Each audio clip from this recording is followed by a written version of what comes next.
હાર્દિક Makwana ST ચેનલમાં આપણે ભણી રહ્યા હતા ધોરણ 10 નું પ્રકરણ નંબર 4. આમાં ફરી વખત આપણે આગળ શરૂ કરીએ. પ્રકરણ 4.2 પ્રશ્ન નંબર 2. શું છે? જોન અને જીવનની પાસે કુલ 45 લખોટીઓ છે. પ્રત્યેક વ્યક્તિ 5-5 લખોટી ખોઈ નાખે છે. હવે બાકી રહેતી લખોટીઓનો ગુણાકાર 124 છે. તો શરૂઆતમાં કેટલી લખોટીઓ હશે? હવે મિત્રો અહીંયા જો તમને કીધું છે બંને પાસે કુલ લખોટી કીધી છે કેટલી? 45. હવે આમાં આપણે બે પાસે કેટલી છે મેં કીધું છે? નથી કીધું. તો આપણે કરશું શું? ધારવું પડશે. ધારી પછી આપણે દાખલો ગણશું. સપોઝ આપણે તમને એમ કીધું હોય કે ભાઈ કોઈ એક રાહુલ છે, રાહુલ પાસે અંતરે અને યશ પાસે, ઈ બંને પાસે ભેગી થઈને ટોટલ અંતરે 40 લખોટી છે. હવે 40 લખોટી છે એમ કીધું અને એમાં મેં કીધું કે યશ પાસે છે 10 છે. તો રાહુલ પાસે કેટલી થશે? તમે તરત કહેશો 40 માંથી 10 બાદ કરી તમે કેટલી કહેશો? 30. તો આવું જ કંઈક અહીંયા કરશું આપણે. સૌપ્રથમ આપણે ધારશું. ધારો કે જોન પાસે લખોટી બરાબર x તથા જીવંતી પાસે લખોટી બરાબર કુલ કેટલી હતી? 45. તો 45 માંથી શું થશે? 45 માંથી જોન પાસે જે લખોટી શું કરવાની હશે? બાદ થશે. એટલે કોની મળશે? તો કે જીવંતીની લખોટી મળશે. આ વસ્તુ થઈ ગઈ. હવે શું કીધું? તો કે પ્રત્યેક વ્યક્તિ, પ્રત્યેક એટલે કોણ? એક જોન અને જીવંતી, આ બંને પાસે શું થાય? 5-5 લખોટી ખોઈ નાખે છે. એની પાસે જેટલી લખોટી હતી એમાંથી 5-5 લખોટી ગુમ થાય છે, વહી જાય છે. એટલે એટલી લખોટી શું થશે? બાદ થશે. તો હવે આમાં કઈ રીતે થશે? પ્રત્યેક પાસે રહેલ લખોટીમાંથી 5 લખોટી ખોવાઈ જતા જોન પાસે વધેલ લખોટી બરાબર પહેલા કેટલા હતી? s. કેટલી ખોવાઈ ગઈ? 5. એટલે પ્લસ થાય કે માઈનસ? ખોવાઈ ગઈ એટલે શું થશે? 12 એટલે -5. અને એવી જ રીતે જીવંતી પાસે વધેલ લખોટી બરાબર પહેલા કેટલા હતી? 45 - x. આ તો હતી એમાંથી શું કરવાનું છે? 5 ખોવાય છે એટલે -5. તો 5 કેમાંથી બાદ કરવાનું? 45 માંથી 5 જાય તો વધે કેટલા? 40 - x. હવે બંને પાસે કેટલી વધે? જોન પાસે x - 5 અને જીવંતી પાસે 40 - x. હવે શું કીધું? બાકી રહેલી લખોટીનો ગુણાકાર. એટલે આ જે બાકી વધેલી લખોટી છે આ બંનેનો કરવાનો ગુણાકાર. એટલે હવે આપણું સ્ટેપ પહેલું કઈ લખોટી? જોન પાસે હતી x - 5, જીવંતી પાસે હતી 40 - x. આ બેનો ગુણાકાર બરાબર જવાબ કેટલો આવે છે? 124. ચાલો તેથી હવે આપણે જૂના પદ મુજબ બે કૌંસ આવી ગયા.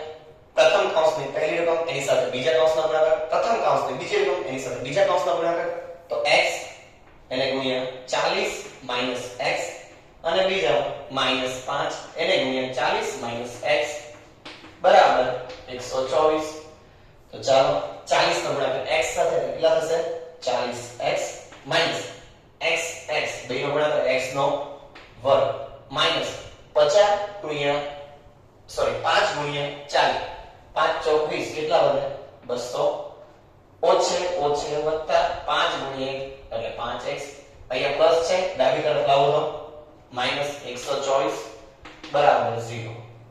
તેથી ક્રમમાં આપણે રકમ ગોઠવીએ તો x વર્ગ માઈનસ હવે x વાળી રકમ તો કે 2 છે 40 અને 5 45 વત્તા 45 ઓછે રકમનો થાય સરવાળો પણ નિશાને મોટા પદની એટલે 200 અને 124 એટલે થશે 324 બરાબર 0. પહેલો પદ કેવું હોવું જોઈએ? માઈનસ હોવો જોઈએ એટલે આપણે પ્લસ કરીએ એટલે x - 45x પ્લસ 324 બરાબર 0. 324 નું શું કરવાનું? અહીંયા આપણે જૂની જે રીતે આપણે અવયવીકરણમાં આપણે પહેલો દાખલો શીખ્યા હતા એટલે જો આ તમને ત્યારે જ આવશે જ્યારે 4.2 નો આપણે આની પહેલા જે પ્રશ્ન શીખ્યા ને ઈ તમે વ્યવસ્થિત જોઈ લેજો તો આ ઈઝી પડશે. હવે પ્રથમ પદ અંતિમ પદનો ગુણાકાર 324. હવે 324 ના એવા ભાગ પાડશો, 324 ના બે એવા અવયવ પાડશો કે જેનો સરવાળો કરતા કેટલા આવવા જોઈએ? 45 આવે. કેવા? માઈનસ.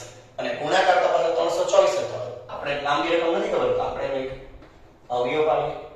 કેટલા? બેકી સંખ્યા 2 વડે 2 એકા 2, 6 દુ 12, 2 દુ 4. હજી 2 વડે કેટલા? તો 2 8 16, 2 એકા 2, 8 ને 9. એટલે હવે 3 વડે આવશે. કેટલા? 27 13 81. હજી 3 વડે 9 13 27. હજી 3 વડે 3 એકા 3, છેલ્લે 3 એકા 3, 3 9 થઈ ગયો આ બધું. હવે આના બે ભાગ પાડવાના. આપણે એ જોઈએ 2 દુ 4 કેટલી રકમ છે? તો કે 45 કરવાની મોટી રકમ થવી જોઈએ. 2 દુ 4, પછી 4 તેરી 12, એકા 12 રાખ્યા, 3 તેરી 9, 9 તેરી 27. એક 27 ગુણ્યા 12 કરો તો થાય. પણ 27 કે 12 કેટલા થાય? 7 2 નો ઈ નો થાય. તો હજી આપણે સંખ્યા લઈએ 1 2 3 ને 4. 2 દુ 4, 4 તેરી 12, 12 તેરી 36. એકા 36 લીધા અને બીજા લઈએ 3 તેરી 9. 36 ને 9 કેટલા થશે? 45 આવી ગયું. 36 ગુણ્યા 9 કરો ને તો તમારો 324 જ થતો હોય. એટલે અવયવ કેવો આવશે? 36 આવશે, બીજો 9 આવશે. ક્રમમાં ગોઠવી નાખ્યો.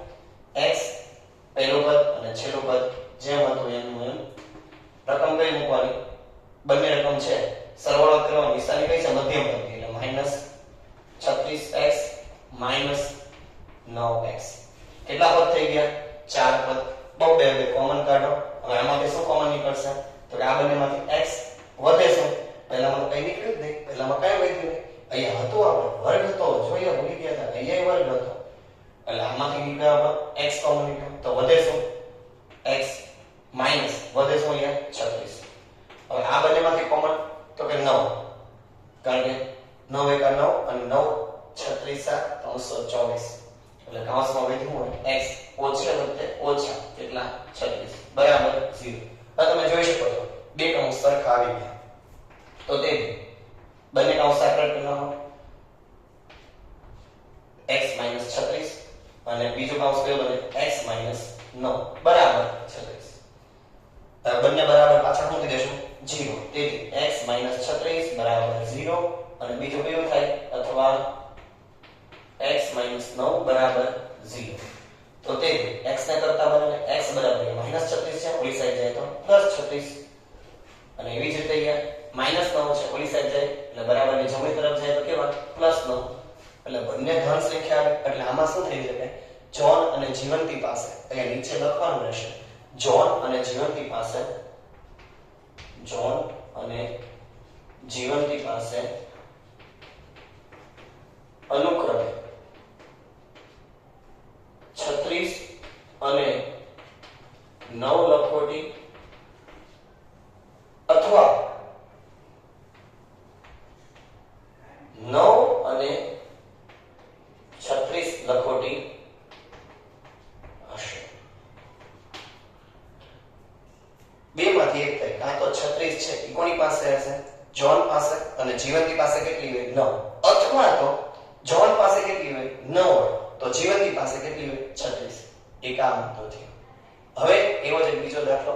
એક કુટીર ઉદ્યોગમાં એક દિવસમાં કેટલા રમકડા બનાવે છે? રમકડાની સંખ્યા ખબર છે? નથી ખબર. આપણે પહેલું સ્ટેપ ધારો કે રમકડાની સંખ્યા બરાબર x. હવે શું કીધું છે? રમકડું બનાવવાનો ખર્ચ એક દિવસમાં ઉત્પાદિત રમકડા બાદ કરીએ તેટલો છે. એક દિવસમાં 55 માંથી એક દિવસમાં ઉત્પાદિત રમકડા બાદ કરીએ તેટલો છે. એટલે રમકડો બનાવવાનો ખર્ચ આપણને મળશે. રમકડો બનાવવાનો ખર્ચ બરાબર 55 માંથી, એટલે પહેલા 55 એમાં એક દિવસમાં ઉત્પાદિત રમકડા, એક દિવસમાં ઉત્પાદિત રમકડા કેટલા કીધા આપણે? x. તો 55 - x બાદ કરીએ કેટલો? એટલે રમકડો બનાવવાનો ખર્ચ આપણે પડી કે ભાઈ 55 - x થશે. હવે એમ કીધું છે કોઈ એક દિવસે કુલ ઉત્પાદન ખર્ચ કેટલો કીધો? હવે આ એક મુદ્દો આપણને મહત્વનો, એક દિવસનો ઉત્પાદન ખર્ચ બરાબર 750. હું આ કંઈક ધારી કે કોઈ એક રમકડું છે એ આપણને 10 રૂપિયા બનતું હોય, તો હવે 5 રમકડા કેટલા બને? તો કે 10 ગુણ્યા 5 એટલે 50. તો હવે આમ તારે એમ કે ભાઈ 100 રમકડા બને, તો 100 ગુણ્યા 10 કરશો તો 1000. આવી જ રીતે અહીં એવું છે, એક રમકડું છે કેટલું કીધું, સંખ્યા કેટલી લીધી? x, અને એને બનાવવા માટેનો ખર્ચ કેટલો કીધો? તો કે 55 - x. હવે આ બેનો ગુણાકાર કરો એટલે ટોટલ મને શું મળે? ઉત્પાદન ખર્ચ. તો હવે એના આધારે આપણું સમીકરણ શું બનશે? તો કે રમકડાની સંખ્યા, તો કે x, એને ગુણ્યા બનાવવાનો ખર્ચ કેટલો? તો કે 55 - x બરાબર ઈ જ મળે આપણો ઉત્પાદન ખર્ચ, જે આપણે આપેલો છે. કેટલો છે? 750. એટલે આમાં એક સૂત્ર આપણે જોઈએ તો ઉત્પાદન વસ્તુ ગુણ્યા એની પાછળ થતો ઉત્પાદનનો ખર્ચ, અને કુલ ખર્ચની સંખ્યા મળે. અહીં તમને મૂકેલું છે x, એને ગુણ્યા 55 - x બરાબર 750. તો તે x નો ગુણાકાર 55 સાથે તો જવાબ શું આવશે? 55x માઈનસ x નો ગુણાકાર શું થશે? x નો સ્ક્વેર બરાબર 750. તેથી 750 છે બરાબરની જમણી તરફ છે, એને લઈશું ડાબી તરફ, એટલે બનશે 55x minus x square minus 750 બરાબર 0. ક્રમિક સંખ્યા મૂકીએ, દ્વિઘાત સમીકરણમાં પહેલું પદ હંમેશા મોટી ઘાત વાળું હોય, તો તેથી minus x square plus 55x minus 750 બરાબર 0. હવે બીજું આપણે શું શીખ્યા કે કોઈ દિવસ પહેલું પદ છે કેવું ન હોય? માઈનસ નું હોય. જો પહેલા પદને આપણે પ્લસ કરશું એટલે પાછળની બધી જ રકમ છે એની નિશાની પ્લસ ની માઈનસ અને માઈનસ ની પ્લસ થશે.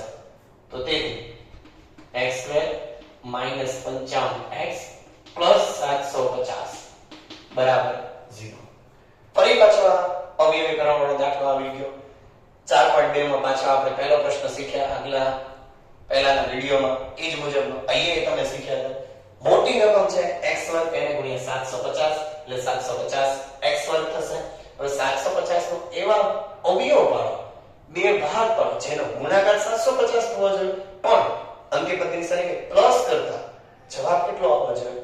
55 આવવો જોઈએ. તો હવે આ બહુ મોટી રકમ તો આપણે ખબર હોય, કાઈ વાંધો નહીં. આપણે શું શીખ્યા? ભાગ પાડો, અવયવ પાડો. 750 બેકી સંખ્યા કેટલા વડે? તો કે 2 વડે. 2 તેરી 6, 2 સત્તા 14, 2 પંચા 10, 2 વડે. હવે 3 10 15 જે 3 વડે આવશે. 3 1 3, 3 2 6, 3 પંચા 15. હવે 5 6 7 8, 3 નગડિયામાં 9 એટલે ઈ તો 9. હવે સીધું 5 વડે. 25 પંચા 125, 50 25, 5 એકા 5 લ્યો. હવે અવયવ છે બબ્બે ભાગ પાડવાનો, એટલું યાદ રાખવાનું. 50 25 એક 25 એક અલગ રાખે, આ 25 વાળું રાખે તો થાય છે 5 તેરી 15 અને 15 દુ 30. લ્યો પહેલામાં થઈ ગયો હતો 30 અને 25 કેટલા થઈ? 55 આવી ગયો. અને 30 ગુણ્યા 25 કરો તો 750 થતું હશે. જવાબ તો ઈ જ આવે. એટલે બે ભાગ પહેલા શું કરશું? પ્રથમ પદ અંતિમ પદને x સ્ક્વેર છેલ્લે આવશે 750 બરાબર 0. કયો મૂકશો પહેલા? તમે કયો એ મૂકીએ. 25 મૂકો તો 25 ને 30 મૂકો તો 30. નિશાની પણ બંનેની કઈ આવશે? મધ્યમ પદ લાગે. પ્લસ છે, નિશાની મધ્યમ પદની માઈનસ છે, તો બધામાં માઈનસ. માઈનસ 30x અને માઈનસ 25x. ત્રણ પદના બની ગયા 4 પદ. હવે 4 માંથી બબ્બે શું બનશે? બે જોડ બનશે. તેથી અહીંયા કોમન x વધે શું તો x માઈનસ 30 માઈનસ. હવે આમાંથી કોમન શું વધે? એમને ખબર પડે, જો એવું કઈ ન ખબર પડે તો યાદ રાખવાનું. પહેલા કાઉન્સમાં તમને કેટલા કોમન વધતા હતા? x. તો અહીંયા x વધવા બચ્યો હોય તો બાજુમાં કોમન કેટલા નીકળતા? 25. અને અહીંયા તમારે બાજુમાં એક અવયવ છે તો 25 ગુણ્યા 30. 25 ગુણ્યા 30 કરશો એટલે 750 જ આવશે. અને કાઉન્સમાં વધ્યો શું? x. ઓછે વત્તે ઓછા 25 ને કેટલા રહે ઉતા? 750 તો 25 30 અને 30 બરાબર 0. બંનેમાં કાઉન્સ x કોમન આવ્યા તો ઇક્વલ લેશું x 30, બીજા કાઉન્સમાં x 25 બરાબર 0. તો બંનેને હવે સેપરેટ મૂકીએ. એના બરાબર 0 તો કે x - 30 બરાબર 0 અથવા x - 25 બરાબર 0. તો x ને કરતા બનાવી બરાબરની ડાબી તરફ છે -30 છે, જમણી તરફ આવે તો +30 થશે એટલે x બરાબર 30 અને ઓલી સાઈડ શું આવશે? અહીંયા -25 છે, ડાબી જમણી તરફ જશે તો x બરાબર 25 માઈનસ નો પ્લસ થાય. એનો જવાબ આવી ગયો. અહીંયા શું હશે તો કે કુટીર ઉદ્યોગમાં એક દિવસમાં ઉત્પાદિત રમકડાની સંખ્યા કેટલી હોય? કાં તો 30 હોય કાં તો 25 હશે. એટલે ઉત્પાદિત આપણે એ લખીએ તે દિવસે ઉત્પાદિત રમકડાની સંખ્યા 30 અથવા 25 હશે. ઓકે, ચાલો મિત્રો હવે પછી પાછો આવશે પ્રશ્ન નંબર 3. એટલે સુધી જો આપણે ગમ્યું હોય તો ખાસ